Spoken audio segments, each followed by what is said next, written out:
রাজধানীর মিরপুর 11 বি ব্লকের এই বাসায় পঞ্চম তলায় সাবলেট থাকতেন একটি বেসরকারি বিশ্ববিদ্যালয়ের শিক্ষার্থী দোলনা আক্তার দোলা। বুধবার দুপুরে জোর করে বাসায় ঢোকেন গাউস মিয়া নামের এক ব্যক্তি। এরপর ওই বাসা থেকে উদ্ধার করা হয় দোলনা ও তার স্বামী নাজমুল হাসান পাপ্পুর লাশ। নৃশংস এই ঘটনায় কান্নায় ভেঙে পড়েন নিহতের স্বজনরা, চান হত্যাকারীর সর্বোচ্চ শাস্তি। এ ঘটনায় আতঙ্কিত এলাকার মানুষও।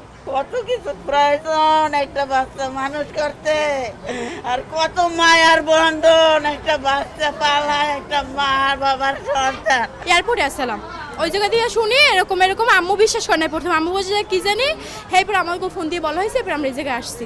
ভবনের বাসিন্দা ও আশপাশের লোকজন জানান, চিৎকার শুনে বাসাটিতে গিয়ে বাইরে থেকে দরজা বন্ধ করে দেওয়া হয়। এরপর জানালা দিয়ে ধারালো অস্ত্র দেখিয়ে পুলিশ ডাকতে বলেন অভিযুক্ত গাউস। আমার ভাবিকে ধাক্কা দেয়, আমার ভাবি বলে যে আপনি কোথায়।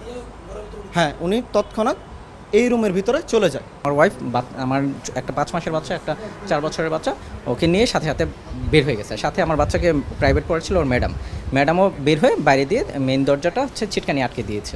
ছেলে একা ঢুকছে ওই ফ্ল্যাটে, ওই ছেলের বউ এবং একটা পুরুষ ছেলের সাথে দুজনে মারছে। 999-এ কল পেয়ে ঘটনাস্থলে যায় আইন শৃঙ্খলা বাহিনী। গাউসকে আটকের পর পুলিশ জানায় দোলার সঙ্গে বিবাহ বহির্ভূত সম্পর্ক ছিল গাউসের। এর জেরেই হত্যার ঘটনা। তদন্ত কার্য চলমান, আইনগত প্রক্রিয়া চলমান। আসামি গাউস আমাদের কাছে আটক আছে। পরকীয়ার জের ধরে এরকম ঘটনা ঘটেছে।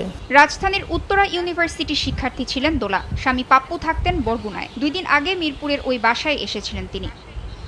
তাসনিয়া নিশাত মিম, সময় সংবাদ, ঢাকা।